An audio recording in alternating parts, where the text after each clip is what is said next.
जगन्नाथ भगवान के एक परम भक्त हुए, मैंने कई बार सुनाई है ये कथा, और ये प्रश्न एक बार नहीं बहुत बार आ चुका है मेरे पास, पर जलंधर में है तो मैं सुना देता हूं। भगवान जगन्नाथ जी के परम भक्त हुए, उनका नाम था अंगद जी। क्या नाम था? अंगद जी। अंगद जी जो थे वो एक राजा के मंत्री थे। बहुत ध्यान से सुनना। अंगद जी की जो पत्नी थी वो बहुत सुंदर थी और अंगद जी उससे बहुत प्रेम करते थे, परंतु पत्नी जो थी वो परम भक्त थी। कथाओं में जाना, सत्संग सुनना, ये सब में उसकी बड़ी रुचि। अंगद जी को कथा वथाओं से कोई मतलब नहीं था। उन्होंने पत्नी से स्पष्ट कह दिया, तुम जहां जाओ कथा सुनो, भक्ति करो, संत महात्माओं को प्रसाद पवाओ, सब करो, मुझसे कभी मत कहना कि ये सब करो, मुझसे नहीं होता। पत्नी बोली, ठीक है कोई बात नहीं, आप अपने राजपाट पे ध्यान दो, हम भक्ति करें। अब एक दिन क्या हुआ, एकादशी का दिन था, तो संत महात्माओं ने कहा कि आज आश्रम में कोई उत्सव चल रहा है, सत्संग कहां हो, शांति हो, ऐसी जगह सत्संग हो। तो अंगद जी की पत्नी बोली, आप सब हमारे घर चलो, हमारे घर पे ही सत्संग कर लो। तो सब संतों को लेकर के अंगद जी की पत्नी घर आ गई और वहीं पर ही सत्संग होने लगा। समाज बैठ करके नृत्य कर रहे हैं, कीर्तन हो रहा है, कथा हो रही है। शाम का समय अंगद जी लौट करके आए अपने घर। घर आकर के देखा तो महाराज उछल उछल करके जो है महामंत्र पर सब कीर्तन कर रहे हैं और साधु महात्मा भी सब नृत्य कर रहे हैं और वहां तो कीर्तन कथा चल रही है। अंगद जी महाराज तो क्रोधित हो गए और भीतर जाकर के उन्होंने चिल्लाना शुरू किया, बंद करो ये सब नाटक, क्या कर रहे हो यहाँ पर? ये घर है, तुम्हारा आश्रम नहीं है। ये घर है, ये तुम लोगों का मठ मंदिर नहीं है जो यहाँ उछल उछल के कीर्तन करो, निकलो यहां से बाहर। अब वैष्णवों को अपने अपमान से इतना बुरा नहीं लगता, पर कथा कीर्तन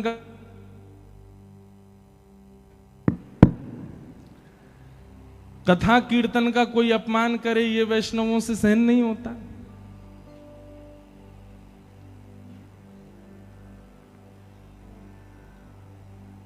सब लोग चले गए। अंगद जी की पत्नी बिल्कुल नीची नजर किए और महाराज लाल पड़ गया था चेहरा उसका।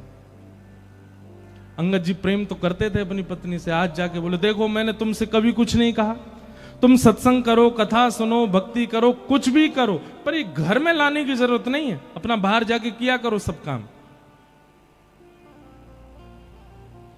उसी समय अंगद जी की पत्नी बोली, ये बात आप प्रेम से मुझे सत्संग के बाद भी कह सकते थे। कम से कम गुरुजन और इतने सब साधु महात्मा सत्संगी आए थे, उन सब के बीच में उपद्रव तो नहीं करना चाहिए था आपको। और ये मुझसे प्रेम से बात क्यों कर रहे हो? मैं कौन हूं? गृहिणी हूं, पत्नी हूं, केवल इसलिए प्रेम से बात करो। इतना ही प्रेम उनके सामने दिखा दिया होता, वहां तो तुम चिल्ला रहे थे। अरे जिन गुरुजनों के चरणों में प्रणाम करती हूं, जिन संत जनों को मैं वंदन करती हूं, उनके सामने तुमसे प्रेम से नहीं बोला गया, मुझको प्रेम दिखा रहे हो। सुनिए, आपके इस कृत्य की क्षमा तो नहीं दे सकती मैं आपको, पर मैं आपको छोड़ करके भी नहीं जा सकती, क्योंकि मैं पतिव्रता नारी हूं, आपके साथ रहना पड़ेगा मुझको। पर मेरा आज से नियम होगा क्या, मैं घूंघट करके रहूंगी, आपको ना तो अपना मुख दिखाऊंगी ना आपका मुख देखूंगी। आपके लिए भोजन बनाऊंगी, आपके बर्तन कुर्तन जो करना है सब काम करूंगी, घर के जो भी गृह गृहस्थी के काम होते हैं सब निभाऊंगी, लेकिन ना आपका मुख देखूंगी ना अपना मुख दिखाऊंगी। ये मेरा आज प्रण है। अंगद जी की पत्नी ने, अब इसको आप क्या समझेंगे? तन से वो संगी ही है पर मन से त्याग कर दिया उसने। अब अंगद जी की पत्नी पूरे दिन घूंघट में रहती है। एक दिन, 2 दिन, 4 दिन, 5 दिन बीत गए। अंगद जी बोले, अब मान जाओ। पत्नी नहीं मानी। बोले, मृत्यु को प्राप्त हो जाऊंगी घूंघट में, लेकिन आपको मुख नहीं दिखाऊंगी ना आपका देखूंगी। 1 महीना बीत गया। अंगद जी अब उदास रहने लगे, घर जाने का मन ही नहीं होता। क्यों? पत्नी बात ही नहीं करती है। तो एक दिन अंगद जी अपने घोड़ा पे बैठ के कहीं जा रहे थे, तभी देखा कि महाराज वैसा ही सत्संग कहीं चल रहा था। लोग उछल उछल करके कीर्तन कर रहे थे और व्यास मंच पे बैठ के एक कथाकार बढ़िया कीर्तन गा रहे थे। अंगद जी बोले, जाके सुनूं तो सही, इस कथा में ऐसा है क्या जो मेरी पत्नी ने मेरा त्याग कर दिया कथा की वजह से? कथा में पहुंचे, कीर्तन विश्राम होते ही सब बैठ गए, कथा होने लगी। अंगद जी दूर बैठे हैं और दूर बैठे बैठे सुनते सुनते 1 महीना से जितना क्षोभ उनके चित्त में था ना, चंद मिनट की कथा में वो सारा क्षोभ दूर हो गया और उनको इतनी सुख की अनुभूति होने लगी, इतना अच्छा लगने लगा कथा में कि अब तो वो दूसरे दिन समय से पहले आकर के बैठ गए और आकर के पूरी कथा सुनने लगे, पीछे बैठ करके पूरी कथा सुनते। तीसरे दिन अंगद जी जैसे ही आए, आकर के देखा तो आज तो कोई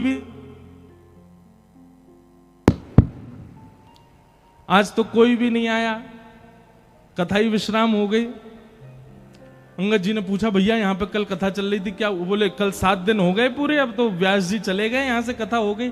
तो अंगद जी को इतनी व्याकुलता पत्नी के रूठने पर नहीं हुई जितनी व्याकुलता कथा के विश्राम। बोले, अब कब होगी कथा?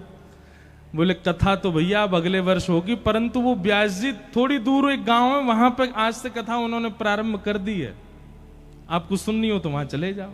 अंगद जी दौड़ करके गए, महाराज दूसरे गांव में जाके कथा सुनने लगे। अब तो अंगद यही नियम बन गया,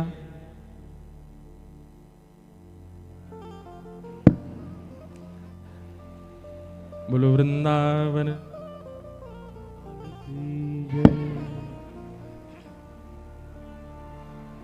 श्री कृष्ण गोविंद हरे मुरारे, हे नाथ नारायण वासुदेव। श्री कृष्ण गोविंद हरे मुरारे, हे नाथ नारायण वासुदेव। श्री कृष्ण गोविंद हरे मुरारे, हे नाथ नारायण वासुदेव। श्री कृष्ण गोविंद हरे मुरारे, हे नाथ नारायण वासुदेव। ठाकुर जी खेल रहे हैं, माइक बंद कर रहे हैं बार बार, पर या से ज्यादा ना खेल जाइयो लाला, नहीं तो हम ब्रजवासी हैं, दिखाई देंगे फिर।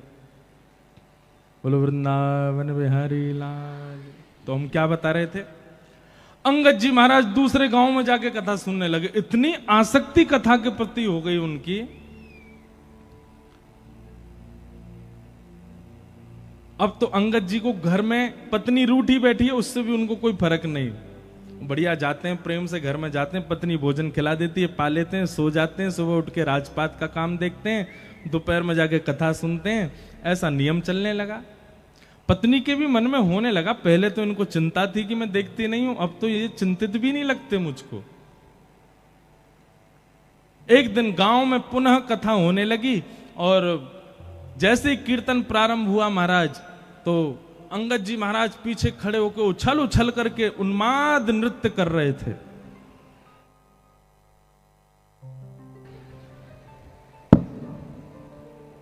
एक बात हम आपसे कहें, कीर्तन में कभी भी सोच समझ करके नृत्य मत करना। 4 आदमी उठा रहे हैं तब आप नृत्य करो, इससे बढ़िया मत करो। नृत्य कब करो? जब आप स्वयं को रोक नहीं पाओ, तब ही नृत्य करना। इस बात को हम प्रमाणित ऐसे कर सकते हैं, भगवान स्वयं कह रहे हैं, वाग गदगदा द्रवते यस्य चित्तम रुदत्त भिक्षणम हसति क्वचिच्च विलज्ज उद्गायत नृत्यते च मद भक्ति युक्तो भुवनम पुनातु। ठाकुर जी कहते हैं, जो सोच समझ करके नृत्य कर रहा है, समझो वो आडंबर है, वो भी दंभ है। पर जिसके पांव रुक ना पाए, जिसके हाथ रुक ना पाए, जिसके नेत्र स्वयं को रोक ना पाए, जिसका मन स्वयं को रोक ना पाए, समझ जाना उसके चित्त में मैं ही खड़े होकर के नृत्य कर रहा हूं, तभी वो नृत्य कर रहा है। इसलिए कभी भी संकीर्तन, कीर्तन, भजन में सोच समझ के नृत्य नहीं। आप स्वयं को थोड़ी देर रोक के रखो, जब लगे कि अब रुका ही नहीं जा रहा, तब नृत्य करो, तब समझना कि चित्त में श्याम सुंदरी नृत्य कर रहे हैं, और वो जो सुख होगा ना, वो अद्भुत ही होगा। तो ऐसा उन्माद नृत्य कर रहे थे कि महाराज सारी श्रोताओं की दृष्टि चली गई। उसी सत्संग में सबसे आगे बैठी थी अंगद जी की पत्नी। उसको भी नहीं पता था कि पीछे वो हैं, और ना अंगद जी को पता था पत्नी बैठी। तो सब लोग देखने लगे, व्यास जी भी उन्हीं को देखने लगे। तो पत्नी ने कहा कि कौन नृत्य कर रहा है देखूं। तो पीछे देखा तो अंगद जी नाच रहे थे। पत्नी बोली ये मेरे पतिदेव ही हैं। बार बार अपनी आंख मीड़ करके देखे, बोले हाँ लग तो वही रहे। अब उसने अपना मुख छुपाया और कथा में वो पूरी दृष्टि उन पर ही रखी। तो देखिए महाराज, जैसे ही कथा हो भाव आवेश में आकर के रुदन करने लग जाएं, कभी हृदय पर हाथ रखें। पत्नी को लगा कहीं ऐसा तो नहीं मुझको रिझाने के लिए ऐसा कर रहे हैं। उसने कुछ दिन जांच पड़ताल की, किसी से बात की कि भैया ये वैष्णव तो बड़े आनंद, अरे महाराज इनकी तो पूछो मत, ये हर गांव में कथा सुनने जाते हैं और पिछले 1 वर्ष से कथा सुन रहे हैं। इनका तो भाव ही अलग है, इनका तो भाव ही विलक्षण है। पत्नी समझ गई, बोले कि अब अंगद जी पुराने वाले नहीं है। आज घर पर जैसे ही गए तो पत्नी उघारे मुख से खड़ी थी, घूंघट उठा के। अंगद जी जैसे ही घर पहुंचे तो देवी मैं आ गया हूं, घूंघट कर लो।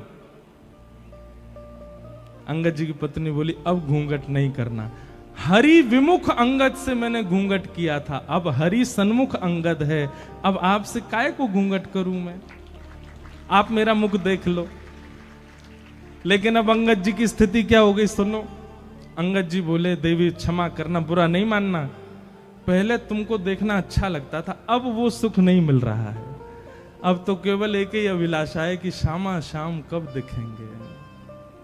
बसो मोरे नैनन में यह जोरी, बसो मोरे नैनन में यह जोरी। नव दुल्हे ब्रजराज सांवरो, नव दुल्हे ब्रजराज सांवरो, दुल्हन राधा गोरी,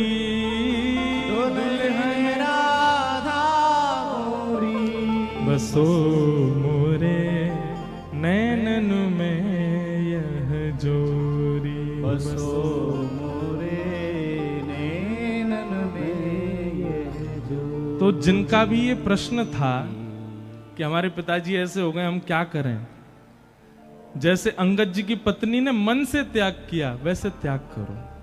भगवान की कृपा हो गई, अगर सुधर जाएं तो अच्छी बात है, और नहीं सुधरें तो फिर कोई दिक्कत नहीं। सब अपना प्रारब्ध भोग रहे हैं संसार में। आप केवल 1 बार 2 बार प्रार्थना कर सकते हो, आप पीछे नहीं पड़े रह सकते किसी व्यक्ति के कि वो सुधर जाए। हम आपसे फिर प्रार्थना करते हैं, जो माता पिता बालकों के पीछे पड़े रहते हैं, भक्ति करो, भजन करो, मंदिर जाओ, कथा, काय को पीछे पड़ रहे हो उसके प्रारब्ध में भक्ति भाव होगा तो वो करेगा, नहीं कर रहा है तो फिर कोई बात नहीं, आप 1 आध बार प्रयास करो, उसके बाद वो ना करे तो पीछे मत पड़े रहिए उसके। तो इस प्रकार ये सब प्रश्न आए हैं आज। फिर एक किन्हीं का ये भाव आया है कि वे कथा सुनने जम्मू से यहाँ 7 दिन के लिए जलंधर आए हैं। उनका भाव है कि महाराज जी कभी जम्मू भी कथा करने आओ, वैष्णो देवी मैया से कृपा करो, प्रार्थना करो कि वो हमको बुलावें, तो जल्दी जम्मू भी कथा सुनाने के लिए आएंगे। बोलो भक्तवत्सल भगवान की। तो आइए अब कथा प्रसंग थोड़ा सा श्रवण करें। सब कथा प्रसंग ही है, ये सब भाव भी जो हम बता रहे हैं प्रश्नों के, ये भी सब कथाओं से ही हैं। सौनकादि ऋषि बैठे हैं सामने और सूत जी महाराज से उन्होंने 6 प्रश्न किए। 6 प्रश्न कौन कौन से हैं, बहुत ध्यान से सुनिएगा। इन्हीं 6 प्रश्नों में 7 दिन की कथा होती है। सबसे पहला प्रश्न किम श्रेय, दूसरा शास्त्र सारह क, तीसरा स्व अवतार प्रयोजनम, चौथा किम कर्म, पांचवा के अवतारश्च, और छठवा धर्म कम शरणम गतः। ये 6 प्रश्न हैं। सबसे पहला प्रश्न क्या है कि भगवान के अवतार का श्रेय किसको जाता है, क्रेडिट किसको जाता है, भक्तों को कि राक्षसों को? ठाकुर जी किसके लिए आते हैं पृथ्वी पर? भक्तों के लिए आते हैं कि राक्षसों के लिए आते हैं? सबसे पहला प्रश्न। दूसरा, शास्त्र सारह क, हमारे इतने सारे शास्त्र हैं हिंदू वैदिक सनातन धर्म में, इन सब का सार क्या है? तीसरी बात, स्व अवतार प्रयोजनम, भगवान के अवतार का प्रयोजन क्या है? भगवान कभी राम बन के आते, कभी कृष्ण बन के आते, कभी परशुराम बन के आते, ये बात तो समझ में आती कि इंसान जैसे बन के आए। कभी कभी भगवान कछुआ बने आए, कभी भगवान मत्स्य बने आए, कभी नरसिंह बने आए, कभी बराह बने आए। ये रूप क्यों? जब भगवान एक ही है और समस्त भगवानों में एक समान शक्ति है, तो फिर रूप क्यों बदलते हैं भगवान? एक ही रूप में सारे अवतार क्यों धारण नहीं करते? रूप क्यों बदलते हैं बार बार? स्व अवतार प्रयोजनम। और उसके बाद किम कर्म, भगवान का कर्म क्या है? भगवान करते क्या हैं? हमने तो सुना है कि कर्म की उन पर कोई गति नहीं होती, तो फिर भगवान करते क्या है? किम कर्म। और फिर अगला प्रश्न, के अवतार, अवतार कितने हैं भगवान के? तो कोई 10 बताता, कोई 24 बताता। और अंतिम प्रश्न क्या है? ठाकुर जी के स्वधाम जाने के बाद धर्म कम शरणम गतः, धर्म किसकी शरण में है? जिस धर्म को स्थापित भगवान ने कर दिया, उस भगवान के जाने के बाद धर्म किसकी शरण में गया? ये 6 प्रश्न है। समझ में आए? 6 प्रश्न आए तो कोई के नहीं है, फिर भी सुन लो। पहला प्रश्न, भगवान के अवतार का श्रेय किसको जाता है? किसके लिए आते हैं भगवान? राक्षसों के लिए? राक्षसों के लिए आते हैं कि भक्तों के लिए आते हैं? बताओ। हैं? वो तो हमको पता है, जबरदस्ती बहती गंगा में हाथ तो सब धो ही दोगे। प्रमाणित करो कि भक्तों के लिए आते हैं, राक्षसों के लिए। और अगर भक्तों के लिए आते हैं तो फिर क्यों रावण को मारा? भक्तों के लिए आते हैं तो क्यों पहले प्रहलाद पर कृपा ना करके पहले हिरण्यकश्यप को मारा? देखो, ठाकुर जी आते तो भक्तों के लिए ही हैं, पर उस भक्त का इतना स्मरण किया जा चुका होता है राक्षसों के द्वारा, उस भक्त के भले ही कुभाव से ही सही, उस भक्त की इतनी सेवा की जा चुकी होती है राक्षस के द्वारा, नित्य दर्शन। अरे भाई, वैष्णव दर्शन ही तो बहुत बड़ा लाभ है। अब भले ही हिरण्यकश्यप द्वेष बुद्धि से करता था, पर करता तो था प्रहलाद के दर्शन। तो इतने दर्शन कर लिए भक्त के कि महाराज उस दर्शन से इतना फल बढ़ गया, वैष्णव दर्शन से इतना फल बढ़ गया राक्षस का, कि भगवान आते पहले राक्षस का वध करते हैं, राक्षस पर अनुग्रह करते हैं। अब बुलाया किसने? गजेंद्र ने। पर आते ही सुदर्शन चक्र कहां चलाया? ग्राहक के ऊपर, मगरमच्छ के ऊपर। क्यों? गजेंद्र के पैर को मुख में लेके बैठा था, भक्त के पांव को शरणागति लेकर के बैठा, इसलिए पहले उस पर कृपा की। तो आते तो ठाकुर जी वैष्णव भक्तों के लिए हैं, पर उन वैष्णव भक्तों को प्रताड़ित करने वाले ये राक्षस इतना वैष्णव संग कर चुके हैं कि इन पर कृपा हो जाती है और ठाकुर जी पहले इनका उद्धार कर देते हैं। तो ठाकुर जी किसके लिए आते हैं? वैष्णवों के लिए, भक्तों के लिए आते हैं। फिर दूसरा प्रश्न क्या है? शास्त्र सारह क। बहुत ध्यान से सुनिएगा, ये प्रश्न आप लोगों से कई लोग पूछ सकते हैं, कई विधर्मी पूछ सकते हैं, इसका उत्तर आपके पास होना चाहिए। हमारे हिंदू वैदिक सनातन धर्म में इतने सारे शास्त्र हैं, इनका सार क्या है? एक बात आप ध्यान पूर्वक सुनिए। वेदव्यास जी महाराज ने 4 वेद लिखे, 17 उपपुराण लिखे, 18 उपपुराण लिखे, 18 महापुराण लिखे। परंतु श्री वेदव्यास जी महाराज ने श्रीमद् भागवत जी की कृति में एकादश स्कंद में इस बात को स्पष्ट कर दिया, हमने जितने भी ग्रंथ लिखे हैं, हमने जितने भी शास्त्र लिखे हैं, जितने भी पुराण लिखे हैं, उन सबका सार यदि आपको लेना हो तो श्रीमद् भागवत जी की शरण में जाओ। सारम सारम समद्वितम। अगर आप भागवत जी के भाव सुनते हो तो आपने 4 वेद, 18 उपपुराण, 18 महापुराण सबको सुन लिया। भागवत जी प्रमाणित ग्रंथ हैं। एक प्रकार से यह कह दिया जाए, कोई महामंत्री है, कोई सेनापति है, कोई सेनापति है, कोई सैनिक है। श्रीमद् भागवत जी तो राज सिंहासन पर बैठे राजा है।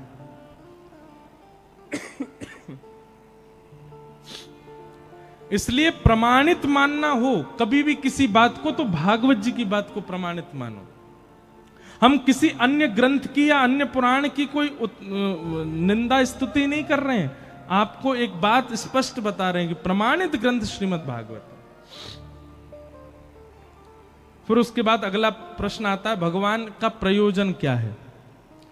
भगवान मानवीय बन के क्यों नहीं आते? भगवान बार बार रूप क्यों बदलते हैं? कभी मत्स्य बन आते, कभी कच्छप बन आते। जब शक्ति एक ही है भगवान की, तो एक ही रूप में आ जाए?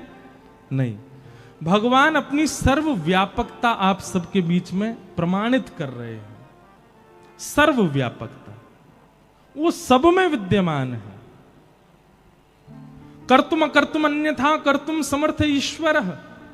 अरे जिस सुगर को सब लोग हीन मानते हैं, जिसके स्पर्श मात्र से नहाना पड़ता है, उसके रूप में भी श्री ठाकुर जी आ जाते हैं। मानो अपनी दो बातें बताते हैं, पहली तो मैं सर्वव्यापक हूं, और दूसरी बात जो सबसे उपेक्षित है, मैं उसके रूप को धारण करने में भी कोई लज्जा नहीं रखता।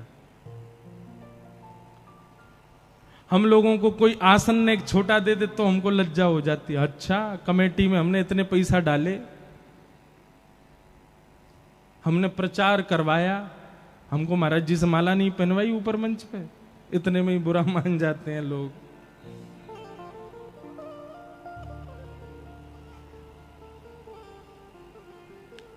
तो ठाकुर जी अपनी सर्वव्यापकता बताते हैं अनेक अनेक रूप में आकर के। किम कर्म, भगवान करते क्या हैं? मैं भगतन को दास भगत मेरे मुकुट मणि। ठाकुर जी करते क्या है पता है? केवल भक्तों के प्रेम भाव को ही ढूंढते रहते हैं कि अब ये क्या करने वाले हैं, अब ये कौन सा भाव मुझे प्रस्तुत करने वाले हैं। संसार के जितने भी चतुर लोगों के भाव हैं, ये सब भगवान को पता होते हैं, पर प्रेम लक्षणा भक्ति में जो भक्त रहता है, उसके प्रेम का अब क्या भाव आने वाला है, ये ठाकुर जी को नहीं पता होता। उसको देखने के लिए ठाकुर जी बैठे रहते हैं। जैसे हमारे अष्टछाप के सखाओं में कौन हुए? कुम्भनदास। अष्टछाप के सखाओं में कौन हुए? श्री गोविंद स्वामी। अष्टछाप के सखाओं में कौन हुए? श्री सूरदास। अष्टछाप के सखा श्री गोविंद दास जी की एक लीला आती है कि गोविंद दास, बहुत ध्यानपूर्वक सुनिएगा, नहीं तो आपके मन में प्रश्न उठ सकते हैं। गोविंद दास जी एक दिन शौच के लिए गए। सोचो उनकी भक्ति स्थिति कितनी ऊंची है। गोविंद दास जी एक दिन सुबह सुबह शौच करने के लिए गए जंगल में, और शौच करने के लिए जब गए तो ठाकुर जी के मन में आ गया कि मुझे इसके संग खेलना है। और शौच करते हुए गोविंद दास जी बैठे हैं, शौच निवृत्त हो रहे हैं, और सोई ठाकुर जी वन में पहुंच गए, और पीछे थे फलन ने तोड़ तोड़ के गोविंद दास पे मार रहे हैं। अब गोविंद दास देखे कौन आया, और पीछे देखे त्रिमंगलली ठाकुर जी खड़े हैं। अब आप विचार कर सकते हो, हम इतने शुद्ध, इतने पवित्र, इतनी मर्यादाओं का पालन करते हैं, तब भी ठाकुर जी के सामने अपने घर की सेवा में जाते हैं, और यहाँ गोविंद दास के साथ में ठाकुर जी ये भी विचार नहीं करते कि वो शौच के लिए जा रहा है। और ये केवल गोविंद दास के साथ हुई घटना नहीं है। इसी कलिकाल में, इन्हीं 50 वर्ष के अंतराल में, हमारे गोरखपुर में विराजमान हुए श्री राधा बाबा महाराज। नाम सुना राधा बाबा का? राधा बाबा महाराज की ऐसी अद्भुतता, वे अपने संपूर्ण जीवन काल में कभी वृंदावन नहीं आए, पर उन्होंने वृंदावन के लिए एक ग्रंथ लिखा, एक छोटी सी पुस्तक लिखी, उसका नाम है केली कुंज। और केली कुंज में बाबा ने एक एक बात लिख दी। केसी घाट से बिहारी जी कितने दूर हैं, बिहारी जी से राधा वल्लभ जी की दूरी कितनी है, बीच में कैसे कैसे चौराहे आते हैं, कहां पर कैसे, कहां पर भगवान की गौचारण लीला हुई है, कहां पर अक्रूर घाट है, अटल वन कहां पर है, ये सब केली कुंज में महाराज जी ने लिखा है। उनसे किसी ने पूछा, बाबा आप कभी वृंदावन तो गए नहीं, तो वृंदावन को पूरा भाव कहां ते आगो? बोले मैं वृंदावन ना गयो, वृंदावन मुंह में ही रहे, मेरे चित्त में ही रहे। तो किसी ने कहा बाबा आप तन से भी एक बार वृंदावन जाओ। तो वे कहते, बोले अगर मैं तन से वृंदावन गयो तो फिर वापस कभी आ नहीं पाऊंगा, या हमारे मैं जाऊं ना हूं। ऐसे राधा बाबा महाराज गोरखपुर में विराजते थे। तो उनकी लीला में एक बात आती है कि वे सुबह सुबह जब शौच के लिए जाते थे, सुबह 4:30-5 बजे, एक माताजी, बूढ़ी माताजी उनके पीछा करती थी। और जब वे शौच के लिए दूर वन में बैठे होते तो वो माताजी एक झाड़ी के पीछे बैठ के बाबा को देखती थी। तो बाबा के किसी शिष्य परिकर ने ये देख लिया। उसने माताजी को पकड़ के कहा, बोले हे मैया सुनो, तुम, हम सब जानते हैं तुम सुबह सुबह जाती हो बाबा के पीछे, है शौच के समय तो कम से कम ये सब नहीं करना चाहिए आपको। संत महापुरुष हैं बेचारे, पूरे दिन दर्शन देते हैं, दुनिया भर के लोग दर्शन करने आते हैं, पूरे दिन दर्शन किया करो, आप सुबह सुबह क्यों जाती हो उनके पीछे? तो माताजी के नेत्र सजल हो गए। वो बोले मैं बाबा के पीछे नहीं जाती। तो बोले बाबा जब सुबह सुबह शौच के लिए जाते हैं ना, तब इनके पीछे नन्हों से सांवरों सलोनों से एक बालक जावे, और वो बाबा के सामने ही बैठो रहे। वो पूरे दिन नहीं रहता, वो सुबह सुबह जब ये शौच के लिए जाते हैं तभी आता है। मैं तो उस बालक को देखने जाती हूँ। और बाबा जब शौच में बैठे होते हैं ना, तो इन दोनों की आपस में चर्चा चलती है, बड़े ठहाके मार मार के दोनों हंसते हैं। मैं तो वो देखने जाती हूँ। मतलब आप विचार कर रहे हैं, भक्तों की वो स्थिति जिसको हम परम अपवित्र मानते हैं, उस स्थिति में भी भक्त चले जाते हैं, तो ठाकुर जी वहां भी आ रहे हैं उनके पास में। तो ऐसी स्थितियों में ऐसे भक्तों के भाव देखने के लिए, उनका अनुकरण करने के लिए ठाकुर जी, यही कर्म है ठाकुर जी का। कौन भक्त कब कहां क्या कर रहा है, कौन से भाव से मुझको भज रहा है, किस भाव से मुझे अर्पण कर रहा है, वही भाव प्रिय है ठाकुर जी को। वही भाव देखने के लिए ठाकुर जी आते हैं।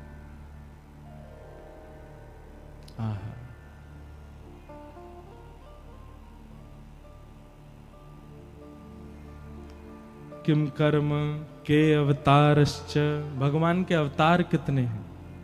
भागवत जी में इसका भी प्रमाण है कि भगवान के अवतार असंख्य हैं, पर कुछ पढ़ने सुनने जानने के लिए दशावतार और 24 अवतार अंश और कला अवतारों के रूप में ये बताए गए हैं। बाकी भगवान के अवतार अनेक हैं। अभी मैं और आप जलंधर में बैठ के कथा सुनने, ठाकुर जी का इस समय भी कहीं ना कहीं कोई ना कोई अवतार हुआ होगा। ठाकुर जी कहीं ना कहीं कोई लीला कर रहे होंगे। और धर्मः कम शरणम गतः, अंतिम प्रश्न, भगवान के जाने के बाद धर्म किसकी शरण में गया? भैया देखो, जिसके लिए धर्म स्थापित किया भगवान ने, किसके लिए धर्म स्थापित किया? मेरे और आपके लिए किया। ठाकुर जी के जाने के बाद धर्म कहां गया? जिसके लिए धर्म स्थापित किया उसकी शरण में है, मेरी और आपकी शरण में। धर्म कम शरणम गतः, ये धर्म हमारी शरण में है। हम धर्म का पालन करते हैं, तब धर्म हम पर कृपा करता है। तो धर्म ही हम सब धर्म के शरणार्थी हैं। हम सबको धर्म का पालन करना है। इन्हीं 6 प्रश्नों का अब विस्तार से उत्तर दिया जा रहा है, वही भागवत की कथा है। सूत जी महाराज यहां से कहना प्रारंभ करते हैं कि सवै पुंसाम परो धर्मो यतो भक्तिर अदोक्षजे अहैतुक्य प्रतिहता ययात्मा संप्रसेदति। सवै पुंसाम परो धर्मो यतो भक्तिर अदोक्षजे। बहुत ध्यान पूर्वक सुनिएगा। या तो बंधुओं जीवन में भक्ति आवे नहीं, और आवे तो कैसी आवे? बोले अहैतुकी भक्ति आवे। बहुत सावधानी से सुनिए सब लोग, इधर देखो। या तो भक्ति आनी नहीं चाहिए, और आवे तो कैसी आवे? अहैतुकी आवे। अहैतुकी किसे कहते हैं? चाहे कुछ हो जाए, उस स्थिति से ना विच्छिन्न होने वाली भक्ति को अहेतुकी भक्ति कहते हैं। आप लोग ये बात तो भूल ही जाइए कि आपके जीवन में यदि भक्ति आएगी तो कोई कष्ट नहीं आएगा, संकट नहीं आएगा, बल्कि मैं तो ये बात कह दूं तो सामान्य स्थिति से ज्यादा आएगा। आप सामान्य जीवन जीते थे तो सामान्य जीवन में जितना कष्ट, जितना संकट आपके जीवन में था ना, उससे 1% ज्यादा आएगा भक्ति मार्ग में आने के बाद। और क्यों आएगा इसका भी प्रमाण है। सुनो, हम आप सब लोगों का जीवन प्रारब्ध पर निर्भर होता है। अपने पूर्व के कर्मों को ही हम सब भोग रहे होते हैं। अब ठाकुर जी ने हमारा जीवन जो है वो कैसे डिजाइन किया होता है कि कुछ कष्ट ये भोगेगा 15 वर्ष की उम्र में, फिर कुछ कष्ट ये भोगेगा 20 वर्ष की उम्र में, फिर कुछ कष्ट ये भोगेगा अपने विवाह के बाद 31 वर्ष की उम्र में, फिर कुछ कष्ट ये भोगेगा 40 वर्ष की उम्र में, फिर कुछ आएगा 45 वर्ष में, फिर कुछ आएगा 50 वर्ष में।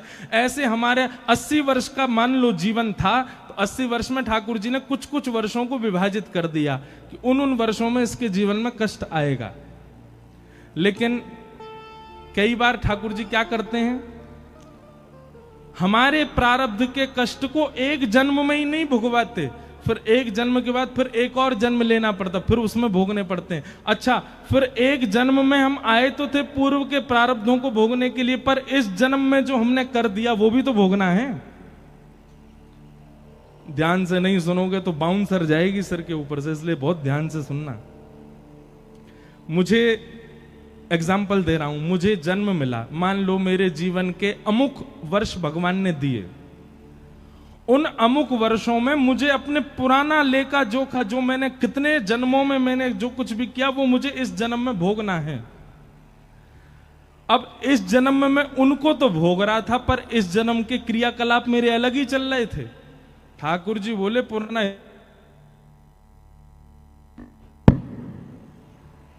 मुड़े ही मार ले यहां में, कैसे चले भैया।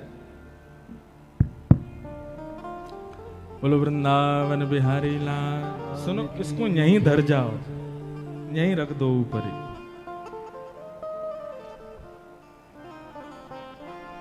ये बंद होगा तो वो उठा लेंगे, तुम चालू रखना, ठीक है? ऐसे मत रखो यार, बहुत अजीब लगेगा। हाँ, यूं रख दो बस। ये चल रहा है। बोलो वृंदावन। आवाज आ रही है? नहीं, बढ़ा दियो भैया। आज स्वास्थ्य ठीक हुआ तो माइक खराब हो गया। क्या बता रहा था मैं तो भूल ही गया। अरे बताओ, कोई तो बताओ, कहां था मैं? हाँ, प्रारब्ध। मान लीजिए कि मुझे अमुक वर्ष का जीवन मिला और उस अमुक वर्ष के जीवन में मुझे पूर्व का भोगना था, पर इस जन्म में मैंने अलग अपनी लिस्ट और बना ली। भगवान बोले पुराना तेरा खत्म नहीं हुआ, तेने नए और बना लिए। हम हिसाब बराबर करने के लिए आए हैं संसार में, पर हमारा इस जन्म का तो हिसाब अलग ही, बही खाता खुल गया हमारा। पुराना तो खत्म ही नहीं हुआ, नया और खोल लिया हमने। इसके साथ बुरा कर दिया, उसके साथ अनीति कर दी, इसके संग ये कर दिया, उसके इसका लेखा जोखा तो अलग बन गया। अब उसको भोगने के लिए फिर जन्म लेना पड़ेगा।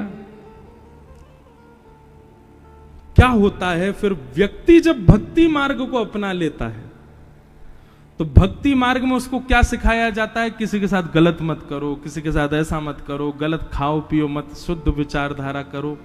भक्ति मार्ग में वो क्या करता है, इस जन्म में जो जो कर रहा था उन सबको बंद कर देता है। अब इस जन्म का भई खाता बंद हो गया क्योंकि भक्ति मार्ग में आ गया। और जब भक्ति मार्ग में वो नाम जाप करने लग जाता है, वृंदावन जाने लग जाता है, कथा सुनने लग जाता है, खूब ठाकुर जी का प्रेमी होने लग जाता है, तो ठाकुर जी को भी उससे प्रेम हो जाता है। तब ठाकुर जी कहते हैं अब ये मेरा प्रेमी हो गया, अब क्या करें, इसका बही खाता पुराना और इस जन्म का जितना भी है सब इससे अभी भुगवा लो। फिर ठाकुर जी एक के बाद एक, एक के बाद एक, एक के बाद एक भेजते हैं। बोले इसको भी भोग ले, इसको भी भोग ले, सबसे निवृत्त हो, सबको अभी खत्म कर ले। ताकि तुम्हें दोबारा उसको भोगने के लिए आना ना पड़े। इसलिए कई बार भक्ति मार्ग में सामान्य मार्ग से ज्यादा कष्ट आ जाता है। उसको आप कष्ट रूप में मत लीजिए। और ये बात भी आप ध्यानपूर्वक सुनिएगा कि भक्ति मार्ग में आने के बाद भी यदि आपके प्रारब्ध भुग नहीं रहे हैं, कोई किसी प्रकार का मानसिक, किसी प्रकार का तन का, मन का, धन का कोई कष्ट जीवन में नहीं आ रहा, तो इसका मतलब यह है कि अभी बही खाता ठाकुर जी पूर्ण करवा नहीं रहे हैं। उसको करवाएं तो तुरंत कर लो, भोग लो, उसको खत्म करो। लेकिन जीवन में आने वाली किसी भी प्रकार की स्थिति से व्यक्ति जब भक्ति मार्ग का त्याग कर देता, ओहो भगवान ने मेरे साथ ऐसा किया, भगवान कुछ नहीं होते, सब ये सब इन लोगों ने बना रखा है, ये सब ऐसे हैं, और नास्तिकता को अपना लेता है व्यक्ति, अपने जीवन से छोड़ देता है भक्ति मार्ग को।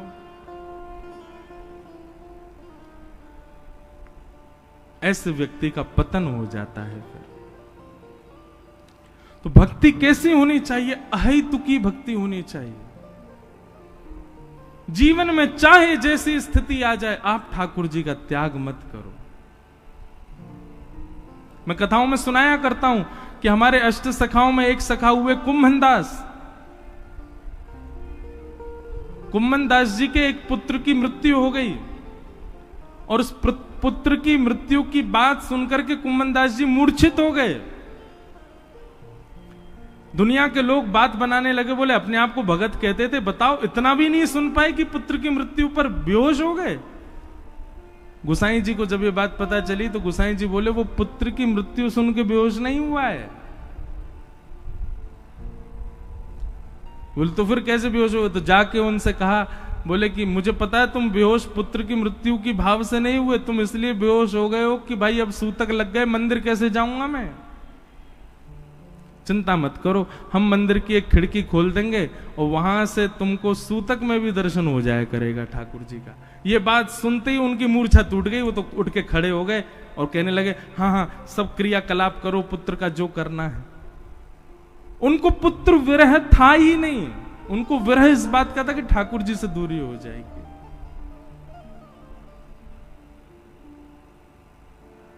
तो भैया भक्ति मार्ग यदि जीवन में आया है तो याद रहे, परिस्थिति कैसी भी आ जाए, कितनी बुरी से बुरी भी आ जाए, आप भक्ति मार्ग का त्याग मत करना। ये दृढ़ता अपने चित्त में धारण करो, ये विश्वास अपने चित्त में धारण करो और चल पड़ो उस मार्ग पर,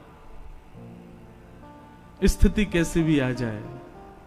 एक पद हम गाते हैं, हे मारा गिरधर लाल थारो नचायो नाचू रे, मारा गिरधर लाल थारो नचायो। शब्द सुनिएगा, मारा गिरधर लाल थारो नचायो नाचू रे, मारा गिरधर लाल थारो नचायो नाचू रे, मारा नट राजा थारो नचायो नाचू रे, मारा नट राजा थारो नचायो नाचू रे, मारा गिरधर लाल थारो नचायो नाचू रे, मारा गिरधर लाल थारो नचायो नाचू। शब्द सुनो, थारे घर में रहूं निरंतर, थारी ही हाथ चलाऊं, थारे घर में रहूं निरंतर, थारे ही हाथ चलाऊं, हे थारे धन से थारे जन की, थारे धन से थारे जन की, थारे धन से थारे जन की, थारे धन से थारे जन की, ओ सेवा टल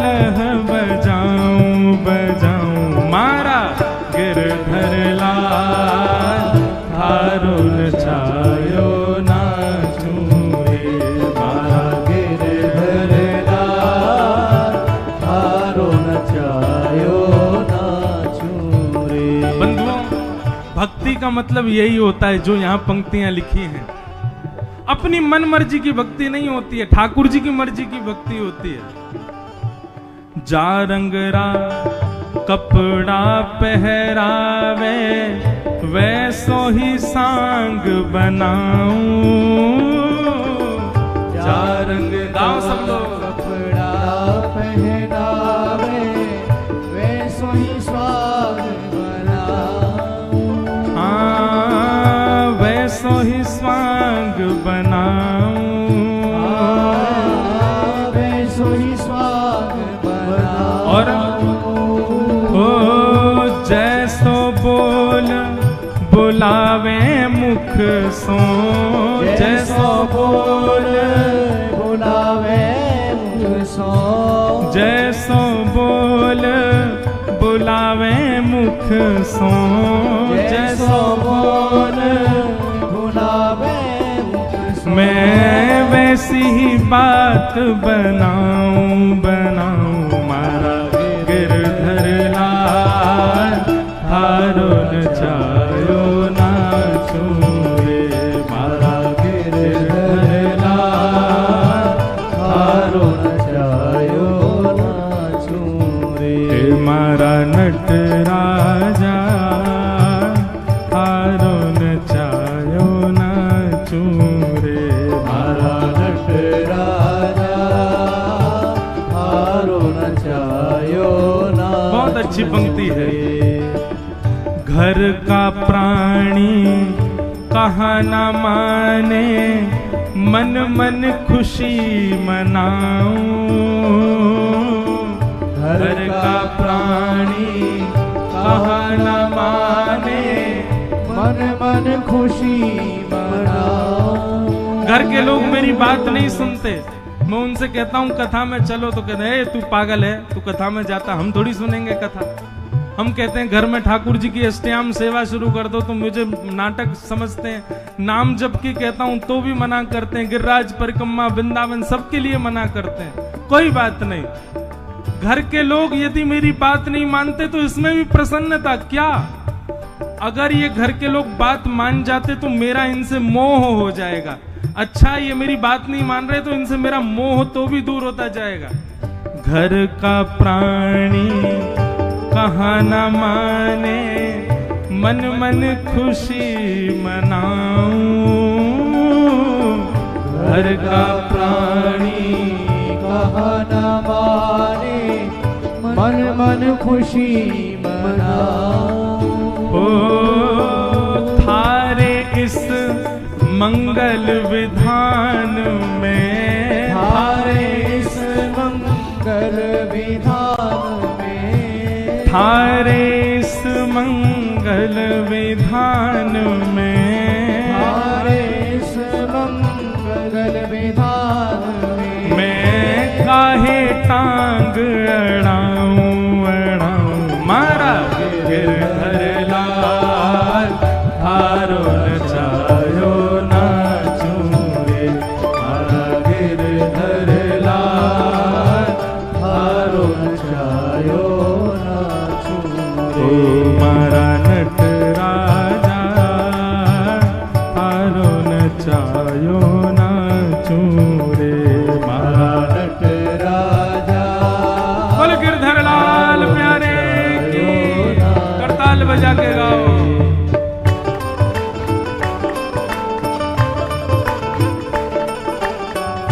इसे कहते हैं मूल भक्ति का स्वरूप।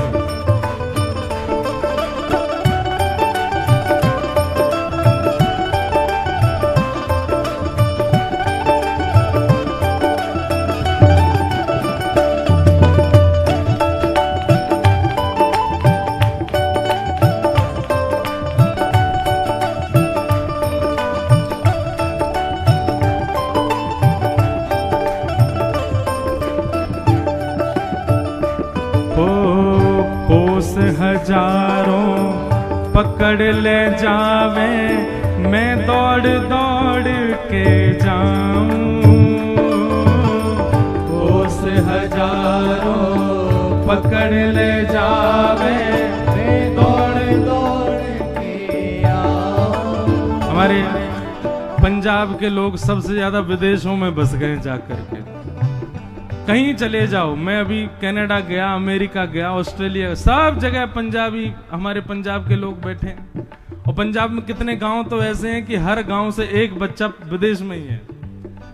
भैया आप लोग ध्यान से सुनो, अपनी मन से मत जाओ, ठाकुर जी के आगे पर्ची डालो और ठाकुर जी के आगे पर्ची उठा के देखो, अगर ठाकुर जी की इच्छा हो तो जाओ, ठाकुर जी लेकर के जा रहे हो तो भागो, जैसे हमें लेके जावे वैसे ठाकुर जी सबको लेके जावे।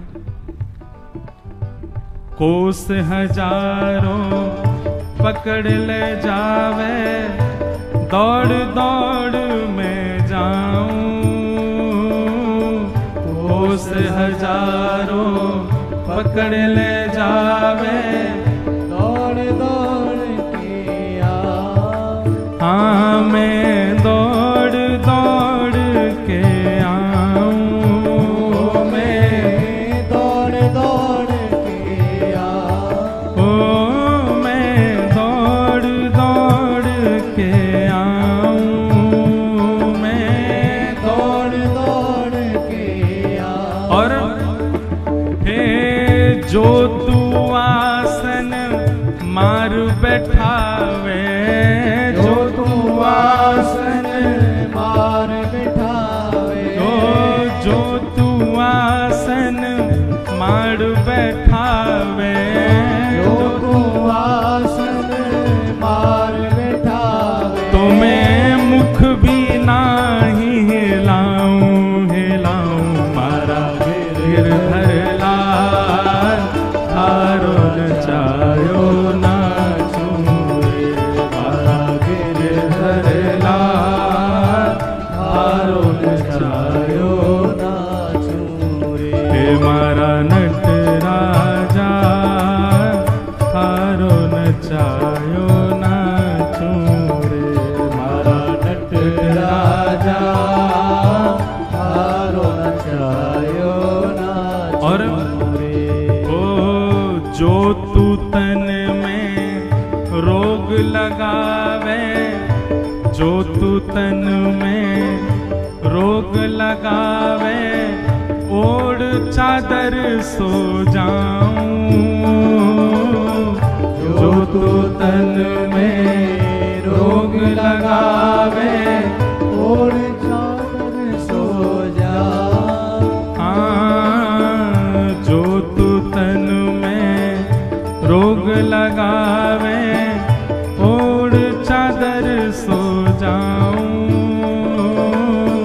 जो तू तन में रोग लगावे, ओढ़ चादर सो जाऊं। हाँ मैं ओढ़ चादर सो जाऊं, मैं ओढ़ चादर सो जाऊं। हे जो तू काल रूप बने आवे, जो तू काल रूप बने आवे, हाँ जो तू काल रूप बने आवे, जो तू काल रूप बने आवे, मैं लपक गोद में आऊं, हाँ मारा गिरधर लाल, थारो नचायो नाचूं रे, मारा गिरधर लाल, थारो नचायो नाचूं रे, हे मारा नट राजा, थारो नचायो नाचूं रे, मारा नट राजा थारो नचायो नाचूं रे। हे मारा गिरधर लाल, थारो नचायो नाचूं रे, मारा गिरधर लाल थारो नचायो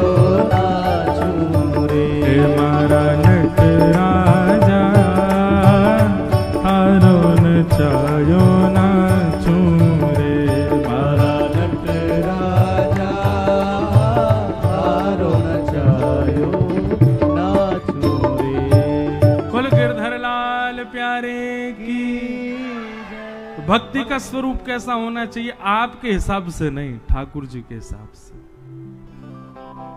घर का प्राणी कहाँ ना माने, मन मन खुशी मनाऊं। एक बार मैं कनाडा में था, तो एक पंजाबी माताजी मिली मुझे। माताजी तो नहीं थी होंगी 31-35 साल के बीच के। उन्होंने मुझसे क्या प्रश्न किया, बोले महाराज जी मैंने 16 सोमवार किए। मैंने कहा अच्छा।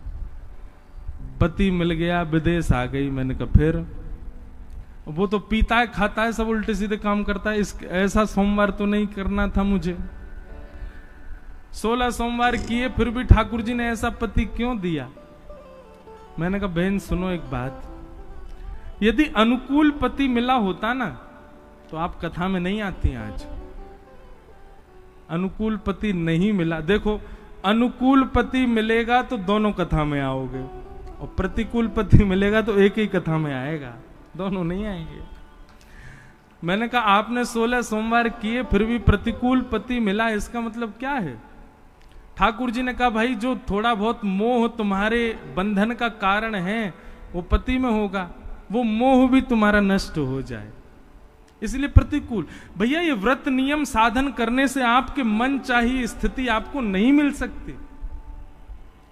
ये व्रत साधन नियम, ये जितने भी हम सब लोग करते हैं ना, इनके पीछे कोई विधान या कोई भाव वैसा मत रखा करो कि आप जैसा सोच रहे हो वैसा मिलेगा ही। प्रारब्ध में जो है वो मिलेगा। और कई बार अनुकूल स्थिति मिलना ये प्रतिकूल से ज्यादा घातक होती है। अनुकूल स्थिति बार बार मिले ये प्रयास मत करो। जैसा आप चाहते हो वैसे बच्चे हो जाएं, जैसा आप चाहते हो वैसा पति हो जाए, जैसे आप चाहते हो वैसी पत्नी हो जाए, जैसा आप चाहते हो वैसा पूरा सब संसार आपके लिए नहीं हो सकता। प्रतिकूलता ही हमको आगे बढ़ा रही है। अब सब अनुकूल हो जाए तो आप आलसी हो जाओगे, सब अनुकूल हो जाए तो आप कुछ नहीं करोगे, हाथ पे हाथ धर के बैठे रहोगे।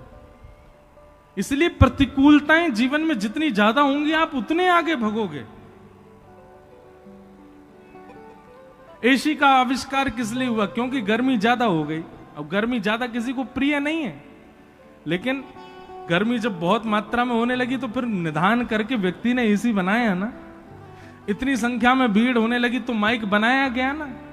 प्रतिकूलता ही आविष्कार करवाती है, प्रतिकूलता ही नवीनताओं को जन्म देती है, प्रतिकूलता ही जीवन में हमको आगे बढ़ाती है। इसलिए कई बार प्रतिकूलता जीवन में होना उसको भगवान का आप आशीर्वाद माना कीजिए। हमारी कथा की फिलॉसफियां कई जगह से आपको अलग ही मिलेंगी, लेकिन ये बात वास्तविक है, ये कोई अनर्गल बातें नहीं है। मीराबाई सोच रही हैं कि यदि मेरी ननद और यदि मेरे देवर मेरे सहायक होते तो शायद मैं कभी वृंदावन नहीं जा पाती। ये दोनों मेरे विपक्षी थे, इसीलिए मैं वृंदावन गई, इसीलिए मुझे वृंदावन मिला। दोनों अनुकूल होते कभी नहीं होते। कंस राक्षस नहीं होता, देव होता तो भगवान कृष्ण का कभी अवतार ही नहीं होता, आते ही नहीं। कंस के दुष्टत्व से ही पृथ्वी ने प्रार्थना की भगवान कृष्ण आए। तो प्रतिकूलता कई बार नवीनताओं को जन्म देती है, कई बार आपके सुंदर भावों को सुदृढ़ करती है। इसलिए प्रतिकूलता को कभी कभी प्रसाद समझ के स्वीकार किया करो, चाहे वो बच्चों की हो, चाहे पत्नी की हो, पति की हो, परिवार की हो, रिश्तेदारों की, नातेदारों की हो, समाज संसार की हो। प्रतिकूलता अच्छी है। घर का प्राणी कहा न माने, मन मन खुशी मनाऊं। जड़ भरत जी की कथा आती है भागवत जी में। जड़ भरत जी के प्रसंग में आता है कि पहले वो थे राजा भरत। बहुत ध्यान से सुनना, क्योंकि विस्तार से उनकी कथा में सुना ही नहीं पाऊंगा, इसलिए अभी सुना देता हूं। पहले थे वो राजा भरत। जब उन्होंने देखा कि अब मेरा कार्यकाल पूर्ण हो गया तो अपने पुत्र को राज्य गद्दी पर बैठा करके वन में चले गए। वन में गए थे भजन करने के लिए। भजन करते करते गंडकी के नदी के तट पर तभी उन्होंने देखा हिरणों का झुंड जा रहा है। और तभी उन हिरण झुंड में से एक हिरणी जल पीने के लिए पल्ली पार जल पी रही है, और वो भजन करते करते उसको देख रहे हैं। तभी एक शेर ने दहाड़ मारी, उसकी दहाड़ से भयभीत होकर के वो हिरणी नदी में कूद गई। उसके गर्भ में बालक था, भय के कारण वो बालक बीच नदी में ही उसका जन्म हो गया। भरत जी महाराज तुरंत अपनी माला छोड़ करके नदी में कूदे, हिरणी को तो नहीं बचा पाए, बालक को बचा लाए। अब उस बालक का लालन पालन पोषण करने में इतने व्यस्त हो गए कि उसमें आसक्त होते चले गए। इतनी आसक्ति बढ़ गई, इतनी आसक्ति बढ़ गई कि अब भजन कम हो गया, अब उस बालक का लालन पालन में ही लगे रहते हैं। सोचो आसक्ति कितनी खतरनाक होती है। अपनी पत्नी को छोड़ाए, अपने बच्चों को छोड़ाए, अपने राजपाट को छोड़ाए भरत जी। अरे इंसान में नहीं हुई, एक जानवर में हो गई। आसक्ति कितनी खतरनाक है। सब छोड़ चुके थे, पर जो जात का नहीं, जो हमारी बिरादरी का नहीं, अरे कहां तक कहें जो मानव भी नहीं है, उस हिरण में आसक्ति हो गई। और आसक्ति कैसी हुई कि अब तो बस यही है कि अंतिम श्वास चल रही थी, वृद्ध हो गए थे, वो हिरण को ही देखते रहे, हिरण के बालक को, उसको बाहर ही ना जाने दें। अब जीव, ये जानवर को तो स्वतंत्रता प्रिय होती है। और वो भरत जी से आंख बचा बचा करके बाहर निकले। भरत जी बेचारे लड़खड़ाते आमे, उसको फिर कुटिया में ले आमे। एक दिन भरत जी बिल्कुल ही जर्जर हो गए, चल फिर भी नहीं पाते थे। एक दिन उनका वो हिरण बालक और झुंड वहां छोड़ करके कुटिया, और हिरण के झुंड में मिल गया, भाग गया वहां से। उसी के वियोग में कहां होगा, क्या कर रहा होगा, उसने कुछ खाया वो भी होगा कि नहीं, पता नहीं, उसका कोई ध्यान रखता होगा कि नहीं। बाहर इतनी सर्दी पड़ रही है, पता नहीं रात में ठंड तो नहीं लग जाएगी, मैं तो कंबल उड़ा देता था, पता नहीं क्या कर रहा होगा। उसी का चिंतन करते करते करते करते भरत जी के प्राण निकल गए। और परिणाम क्या हुआ? अगले जन्म में वही भरत जी ही हिरण बन के आए।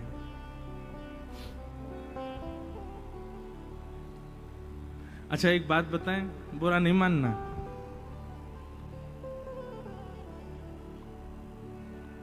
आजकल एक ट्रेंड चला है, विदेश से आया है भारत में। अपने बच्चे इतने अच्छे नहीं लगते माता पिता को, वो घर में पेट पाल रखा वो ज्यादा प्रिय है। एक मैं प्रसंग पढ़ रहा था कहीं पर, मुझे अच्छे से स्मृति में तो नहीं पर याद आ जाए शायद बोलते बोलते, कि एक व्यक्ति मरणासन अवस्था में था, मरने वाला था। तो मरते मरते उसने जीवन भर खूब भजन किया था। तो नारद जी महाराज ने जब उसकी मरणावस्था को देखा तो भगवान से कहा, भगवान इसको वैकुंठ बुला लीजिए। भगवान बोले, मैंने तो द्वार खोल रखे हैं, तुम में सामर्थ हो तो इसको लाके दिखा दो। तो नारद जी गए, उससे जाकर के कहने लगे, हे भाई चल, तेरे लिए वैकुंठ के द्वार खुलवा दिए मैंने, अब तो तेरा शरीर पूरा हो गया, चल मेरे साथ वैकुंठ। तो नहीं नहीं नहीं, मैं नहीं जाऊंगा। क्यों नहीं जाएगा? बोले, मैंने इतना बड़ा घर बनाया, बच्चों को योग्य बनाया, पर ये बच्चे अब भी थोड़े बुद्धि से कमजोर हैं, इसलिए इनका थोड़ा मुनाफा करवाऊंगा, मैं इनके पास ही रहूंगा। बोले, कैसे रहेगा, तेरे प्राण तो निकलने वाले हैं। तो व्यक्ति बोला, वो भैंस बन रही है ना, बोले हाँ, मैं उसका चिंतन करते हुए मरूंगा, उसका पड्डा बन के आऊंगा। तो उससे क्या होगा? बोले, उससे ये होगा कि भैंस का दूध बनेगा, तो ये बाहर से दूध इतना महंगा खरीद के लाते हैं, कम से कम घर में ही दूध आ जाएगा, थोड़ा तो मुनाफा होगा। नारद जी बोले, वाह भले आदमी, तेरे जैसा नहीं देखा मैंने किसी को। अब पड्डा बन के आ गया भैंस का बालक, भैंस के दूध हो गया खूब, बालक सब दूध निकाल निकाल करके घर में पीने लगे। अब वो पड्डा बड़ा मुस्कुरावे, बहुत अच्छा है, इनका पैसा तो बचा रहा हूं मैंने जन्म लिया भैंस का बालक बन के, मेरे बालक को खर्च तो नहीं करना पड़ रहा। नारद जी को उस पर दया आ गई, बोले बता, अपने परिवार के लिए बता, भैंस का बालक बन के आ गया। जब वो भैंस के बालक से अब अपने अंतिम समय में आने लगा, नारद जी बोले अब तो तेरा काम पूरा हो गया, तेने दूध के पैसा बचवा दिए बालकों के, अब तो चल दे मेरे साथ। बोले नहीं नहीं, अभी नहीं जाऊंगा मैं। क्यों? बोले बालक जो है ये बड़े जो है रात में तान दुपट्टा गहरी नींद में सोते हैं, इनका घर चौपट्टा सा खुला रहता है, मुझे बड़ी चिंता होती कहीं कोई चोर चकारे घुस गए तो। बोले अब क्या सोच रहा? बोले अब मैं कुत्ते का स्मरण करूंगा, अगले जन्म में कुत्ता बन के वफादारी करूंगा, इनके घर के बाहर ही घूमता रहूंगा। नारद जी बोले वाह भले आदमी, कुत्ता बन गया। अब वो भारी रहता है, कभी उसमें घर के बालक की डंडा वंडा मार देते हैं तो नारद जी कहते हैं तेरे को मारते हैं, तेरे को अब कोई बात नहीं है, तो मेरे बालक ही, मेरे बालकों के बालक हैं, अब मैं 2 पीढ़ी तो संभाल ली, मैं संभाल के जाऊंगा इनको। वफादारी करने लगा। महाराज चोर भी आ जाए तो उस पर भौंकता रात में। नारद जी महाराज बोले भैया बहुत लोग देखे, तेरे जैसा नहीं देखा। जब कुत्ते के जीवन में भी उसका अंतिम समय आ गया तो नारद जी बोले अब तो चल वैकुंठ, तेने 3 जन्म गवा दी। बोले नहीं नहीं ऐसे नहीं जाऊंगा। बोले तो अब क्या करेगा? बोले अब सर्प बन के आऊंगा। क्यों? मेरे बालकों के बालकों ने बड़े शत्रु बना लिए, उनको जा जाके डसूंगा मैं, इनकी रक्षा करूंगा। सर्प बन के आ गया और घर के कोने में रहने लगा, और जैसे शत्रु आते थे कुछ करने के लिए तो वो आके उनकी रक्षा के लिए खड़ा हो जाता था और महाराज उनके सामने। एक दिन उन घर के ही कोई बालक सर्प के पास मतलब वहीं जा रहा था, तभी नारद जी भेष बदल के आए और घर के लोगों को बता दिया वहां पे कोने में सर्प है, उसको पकड़वा दो। घर के लोग गए और उसी सर्प को पकड़ करके उसके मुंह काट दिया, उसका मृत्यु कर दी मार मूर के। फिर नारद जी उसको पकड़ के वैकुंठ में ले गए। बोले अब तो तुझे आना ही पड़ेगा। वैकुंठ में जाकर के भी रोने लगा, मुझे बिल्कुल अच्छा नहीं लग रहा है, मेरा परिवार आपने छुड़वा दिया। अरे 3 पीढ़ियां मैंने संभाली थी और संभालता रहता। भगवान कहते हैं बोले नारद ये है संसार के लोग, ये इतने आसक्त हो चुके हैं, आसक्ति इतनी गंदी हो चुकी है इन सब के चित्त में कि इनको वैकुंठ की आवश्यकता नहीं है। ये भजन वैकुंठ का करते हैं, सुनते कथा में वैकुंठ है।